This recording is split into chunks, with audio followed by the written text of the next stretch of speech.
Hey, what's up guys? Tony here, and you're watching some more iRacing. This is going to be week 9, I believe, at Interlagos. It's a track that has never, ever been one of my favorites.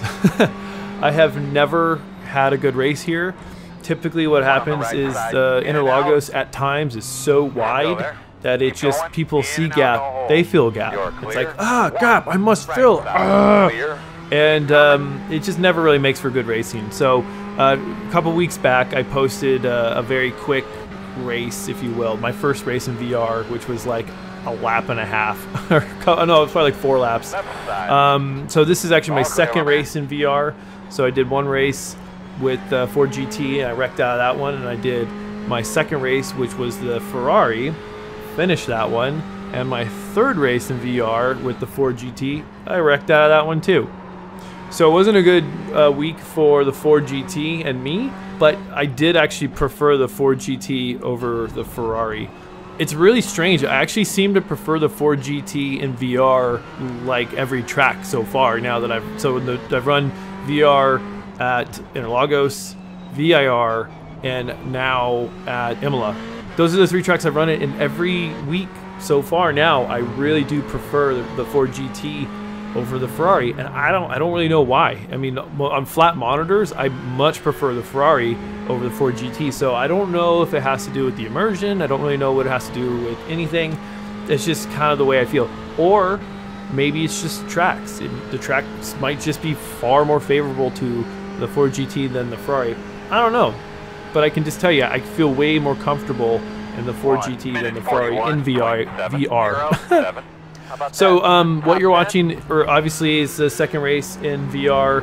This is early on in my VR experience. So for the first race, I had actually raced it without my glasses, and it really was difficult because I'd practiced without my glasses. I raced that first race without my glasses on, and while my vision's not terrible, it's like 20/40. It's not, my prescription's super light. I know people with just shitty vision. And so my thought was like, well, my eyes are going to be really close to the screen. It's not going to make that big of a deal. And I was very surprised to find out how big of a deal it made. And it really has to do with the clarity in the VR headset. I might have said it before, but if not, I'll say it here, is that the quality that you're watching that I record on the screen is superior to what you see in the headset. There's no screen door effect. There is a lot more resolution. You can see from very far by comparison, much farther. So even though we're watching pretty much a diluted version of iRacing, it's even further in VR. Going back to what I was saying is that I ran without my glasses, and so that made it really difficult because there are braking points, track references. If you wear glasses and you take them off and you try to do stuff without glasses, especially when it's something like driving, it's very uncomfortable. If you know that sensation, then you can easily translate that into what it's like to race in VR without your glasses on. You know, you're not blind. Like I said, I don't have bad vision. I usually don't wear my glasses when I'm driving, especially during the day. I mean, at night I do, but during the day I normally don't wear them. I can get away with it, and it's not very uncomfortable. But objects are blurry. You know, I can't read road signs too far away from me. That was kind of a shocker going into that, knowing I'm gonna need either gonna wear my glasses or I'm gonna need to buy those prescription glasses for VR. I think it's VR Labs or something like that sells them, and they're really expensive because they come from England, and so when you're converting the dollar to pound, it's really expensive. Anyway, so for this race, what I actually had old pair of glasses. The prescription's not my current. It's like a little bit outdated. And by little bit, it's just a little weaker than my current prescription. Thankfully, my eyes have not gotten terribly bad over the last number of years. But the prescription's a little bit weaker. The lenses are scratched to hell because I had them for probably 6 or 7 years before I bought a new set of glasses. Some of those are compounding factors into the VR experience. But they're skinny frames, and they were able to slip in underneath the VR headset. So I used them for this race. It was a night and day difference of clarity. I'm like, wow, you can really see stuff when you have proper vision. So that's one thing that I noticed right away, is that if you wear glasses, you're really going to need to either wear your glasses, find skinny frames to stick under there, or buy those VR Lab basically glasses, or get contacts. That was kind of where I was heading. I'm gonna get contacts, and that's still kind of where I'm heading, because my current glasses, actually I have an extra pair lying around, and so they're thicker frames, but if I like smush them all the way to my face, I can get them inside the VR headset, and then I can push the frames closer to the lenses, and so it pushes it right off my face. Because the other thing you really have to deal with in VR is lens fog. So if you've got 2 sets of lenses under there, it's bad. And so especially if you wear glasses, you not understand this. If you don't wear glasses and you have VR or you're looking to get VR, you'll understand this really quickly. Is that when you put glass close to your face, moisture and oils and all that stuff, they settle on the lenses, and they get kind of gross.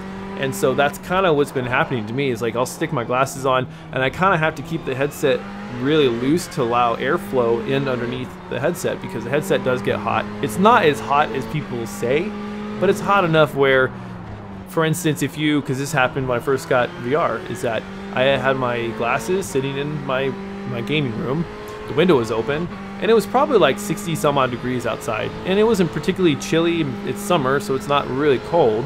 But during that week, we just kind of had a cold front come through. So the nights were a little colder than they have been, so they're like low 60s instead of like the mid to high 60s that we've been experiencing. So I put my glasses on, put the headset on, and the lenses fogged up because of the differential between the heat of the lenses and the headset. So it was fogging up. Sucked. Anyways, that's one thing you have to deal with. The other thing you have to deal with is it seems like that there seems to be some fogging effect that's happening on the inside of the lens. I can't really, it seems like it's always there. There's like when I move my head around and I'm looking, there's a spot on the right lens where it's like perpetually foggy. There's like a grease stain or a thumbprint or something on the inside lens that I can't get to, and it's pretty obnoxious. And it's one of those things that it really takes me out of the VR experience, because you turn your head and all of a sudden you'll hit a blurry spot. It's not terrible. Like in a race, you forget about it, you just kind of look past it. But when you first put them on and you're first trying to get into it, it's like, oh god, there's a spot on the lens, and it's so obnoxious. And if you're one of those people that notices those little details, it's gonna drive you crazy. So I need to see if there's a way where I can actually take those lenses out, clean them on both sides, and reinstall them. I'm pretty sure there is. It's just, I gotta see if I'm gonna be man enough to do it. So that's kind of the basics, the rundown right there. The other thing I do want to talk about, immersion. I want to talk about motion sickness. I want to talk about price and is it worth it, and some of these other factors. Let's talk about immersion. The immersion is real. Like, it's amazing. It is real. It wowed me. I'll be honest with you. There's actually, I'll show it during the VIR race, because I did run that, recorded it, and live and everything. And so before the race, I was sitting there and I actually took a moment, because I hadn't actually done it really. I kind of looked around. I did what everyone does, like, oh, I'm gonna look around, but I really want to get on track. That's kind of what I'm mostly interested in. So while we were waiting to go and do our pace lap at VIR, I'm looking around, I'm looking at the buttons, I'm looking around, looking next to me, up above me, around, you know, and it's funny because, like, when you reach out, you already have this sort of depth perception, and you're like, oh my gosh, I could totally flick those switches, and I could totally stick my head out the window. You see the sun like hit your arm. Some people are like, I feel the heat of the sun on my arm. No, you don't feel that. That's stupid. But there are very familiar sensations that you get when you turn your arms, because even though I kind of tested it out, my wheel is slightly lower than what's projected in VR. It's like, if you concentrate on it enough, you realize, okay, yeah. But your muscles, when you feel yourself turning and you see the hands moving in front of your face, you really do get the sensation that those are kind of your arms. And I know people are like, oh, they feel like my arms. No, they don't feel like your arms. But your brain is kind of tricked into thinking those are your arms. It's a kind of a strange sensation, but it's one that once you start racing, you're not really thinking about it. But when you're engaged in like the immersion of it and you're just sort of taking it all in, that's where it gets a little trippy. Like, oh my gosh, those like, you feel your arm moving, you're watching the arm moving, the digital arm moving, and so you get this sensation, you see it, and then your mind kind of sort of believes it's yours, but not truly. Anyways, it's strange. So that's kind of the immersion factor. I haven't had a situation where it's been one of those like knock your socks off. You know, actually, you know what? I'll take that back. Well, not necessarily take it back, but I'll amend that statement a little bit. The only time where VR is really getting me is when I get close to another car, because yeah, it's 3D. You have a much greater sense of depth. You can get a better idea of how close that car is to you. So I feel like trailing a car has become easier because you have more of a sense of how close you are to that car. What I do notice though is when I'm chasing a car in VR, especially when I get right up on them, my heart rate like skyrockets. You know, it's a very natural reaction. You know, it's more than just, you know, like when you're racing on monitors, you know, you just get this feeling like, okay, you know, I'm getting a little nervous, getting a little antsy because I'm right on top of this guy, and I want to pass. But in VR, for whatever reason, my heartbeat skyrockets. Like it's intense. Like I want to say like I'm actually there, but it's like very similar to playing when I was playing baseball. It's a very intense moment that you're engaged in, and I think it's heightened because of VR. I would definitely say that it's heightened because of VR. I don't really think that the immersion is as game-breaking as a lot of people say. It's not one of those things, for me at least. It hasn't been one of those things where it's like I'm a much better racer in VR. In fact, actually, when I first got onto VR, I was like several seconds slower, and I really don't know where I stack up now. It would be really interesting to see sort of like before and after. So I should have done that, but I didn't. But I haven't had any sort of moments where I'm like, I understand this corner way better now in VR than I ever did. I think if I were to say anything, that VR is helping me to become a little bit more consistent. I seem to just take corners and understand my braking points a little bit better. I'm a little bit more consistent. I've noticed my times are a little bit more consistent. They're like in Interlagos, it's a track that I'm not particularly good at anyways, and so they're like turn like 5 or 6 or whatever that uphill right-hander sweeper is. I don't really know how to take that corner. Never really understood it, and I didn't have an epiphany in VR like, oh my god, this is how you do it. I finally get it. Nothing like remotely even close to that. I didn't have that experience at all. I can tell you, after this first week at Interlagos, I was like, why did I waste my money? I'm definitely gonna give it more time. That's what I said. But I was totally like, this is a waste of money. Like I shouldn't have bought VR. It's not really even helping out. But I chalked it up to the fact that I suck really badly at Interlagos. So I really wasn't worried about it. So I wanted to give it some more time. I am happy to say that I don't feel that way anymore. But I don't feel like I must race in VR all the time. I think if I were to race back on triple monitors, I probably would be just as happy than VR.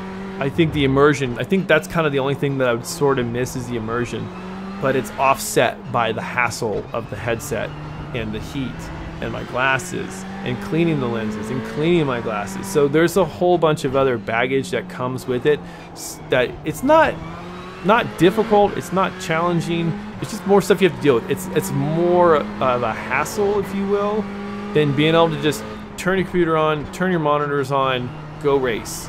You know, it's turn your computer on, set up to go to iRacing, launch Oculus, launch it in Rift, put your headset on, adjust your headset, make sure it's good. If you need to clean the lenses, take your glasses off, clean the lenses, clean your glasses, put everything back together, put your headset back on. You know, it's just, it's kind of a whole thing. And then there's other aspects like you really can't type in the chats, and then so you're like trying to like look at your keyboard to type. Now I can type by feel. I don't really need to look at the keyboard, but when the keyboard's like offset, it's like hard. You get to kind of feel out where you're trying to type. So it's just another kind of a hassle. You're like, oh, I gotta lift it up, type, put it back down, make sure, you know, I send it. So there are a couple of things like that that are kind of annoying if you're trying to chat in game, if you're using text and not voice over IP. Yeah, that's kind of it right there. So is it worth it? Is it worth the money? I think because it came down in price, because it was less than $400, I think it's kind of worth it. I think that we're eventually going to get a better headset that's going to have higher resolution and just be better. Yeah, I think that'll happen probably in the next, I don't know, 2 to 4 years or something like that. But that's with everything. Every technology is going to be expensive. The entry fee, if you will, for technology is expensive. And of course, once things get better, faster, better optimized, hardware catches up to software, software catches up to hardware, I think the price will come down eventually. But it'll be like everything. It's like a graphics card. You buy a 980 like I did last year, and then the 1080 comes out, and now you're out of date, and you gotta spend $500 to get a new graphics card if you want to be on the cutting edge. So if you want to be on the cutting edge, then you'll spend the money.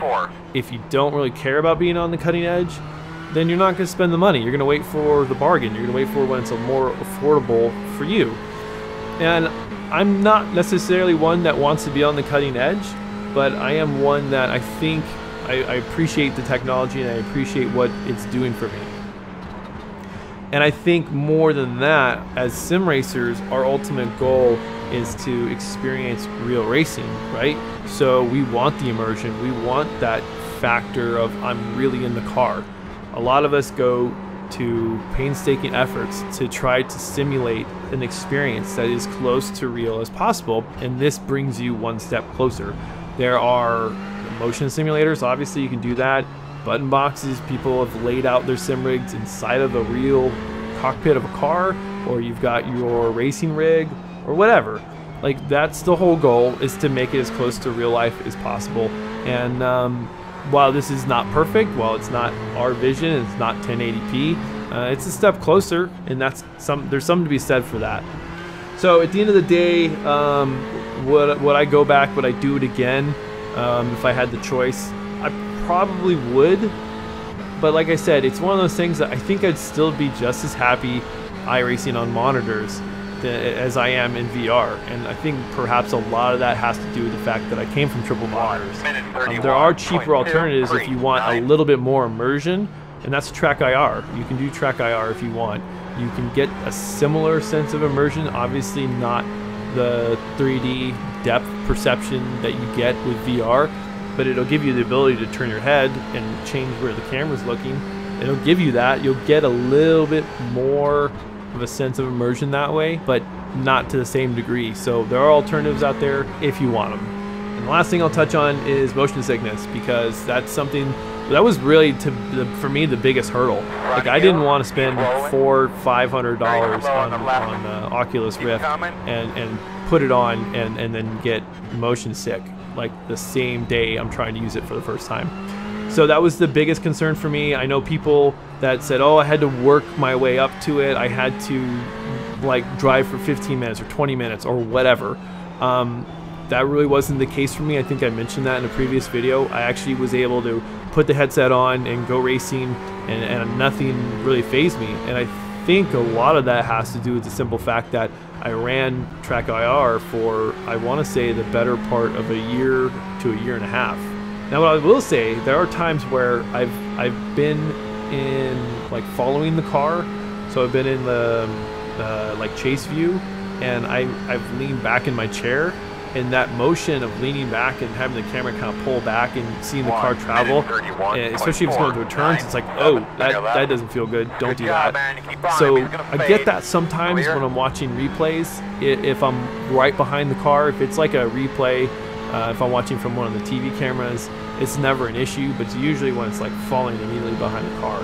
So it's the motions that you're not directly in control of, so that's what causes it, right? So I think that's it for me as far as motion sickness is concerned. It's just, I think I was a little bit more acclimated to it from Track IR. If you guys like these kind of live, videos with VR, please let me know. I know some people were saying it was kind of jarring. The only other thing that I had done since this is I repositioned the camera, and I kind of repositioned myself in the car. I didn't change what camera is being recorded. It's still the left eye, but I can definitely tell when I'm looking. Actually, well, I did like a left eye, right eye kind of test the other night. I haven't recorded in a while, so I'll have to look at the footage I recorded at VIR, because I think it's a little bit better centered, so that way it doesn't feel like you're constantly off to the left. But if you guys like these kind of videos, let me know. This is kind of a style that I thought I'd go with, or maybe one of those mixed reality situations. or if you guys would just prefer the regular replays, that's fine. I just kind of thought that for the next couple of videos, I'll do some VR stuff, talk about it a little bit more, talk about maybe how it worked on a specific track or something, so you guys can kind of get a little bit more insight to what it's like. So you guys, if you are on the cusp of buying it or on the fence of buying it, you can be a little bit more informed from somebody who I wouldn't say is a huge champion for VR right now. I don't feel particularly blown away. I don't regret my purchase, but I'm not all in. Like, this is the future of gaming. Like, you must get it. You know, I'm taking it from a, you know, it's cool. I think it's great for immersion, but I mean, you could pass on it and not miss out. That's kind of how I feel right now. I'm not in love with it, and I don't hate it, long story short. So like I said in the comment section, let me know if you guys if you like this kind of style, or if you just prefer replays. Whatever works for you works for me. You know, I don't really care. I'm gonna keep putting out the videos because I like making videos. So anyways, guys, thanks for watching, thanks for subscribing, and I shall talk to you guys later.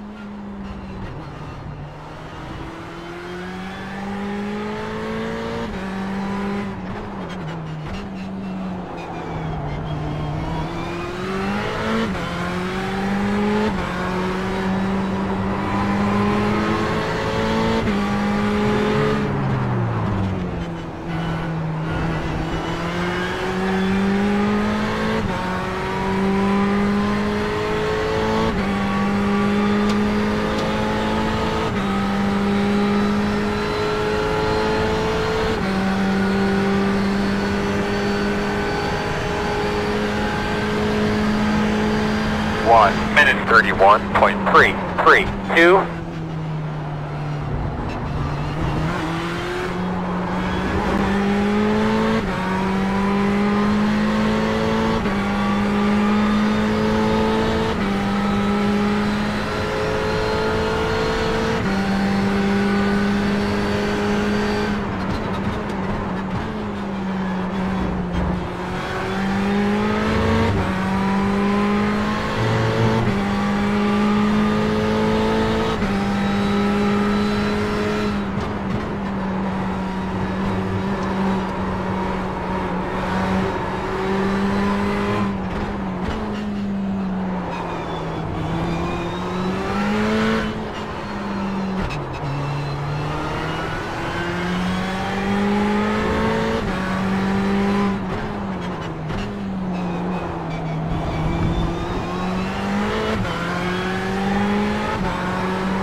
Minute 31.331.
Minute 31.05.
Keep digging, buddy. Just a few more, man.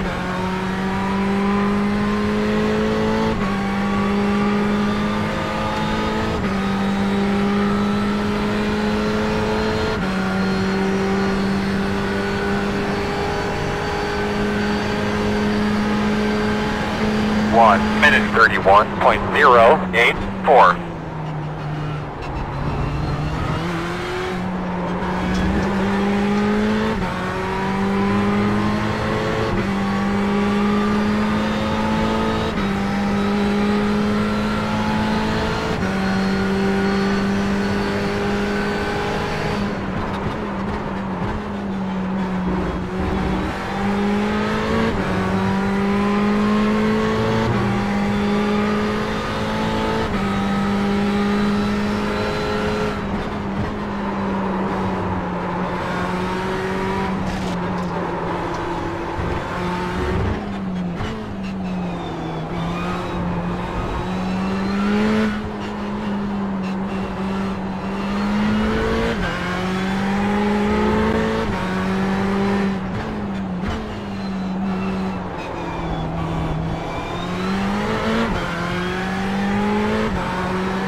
One minute 43.693.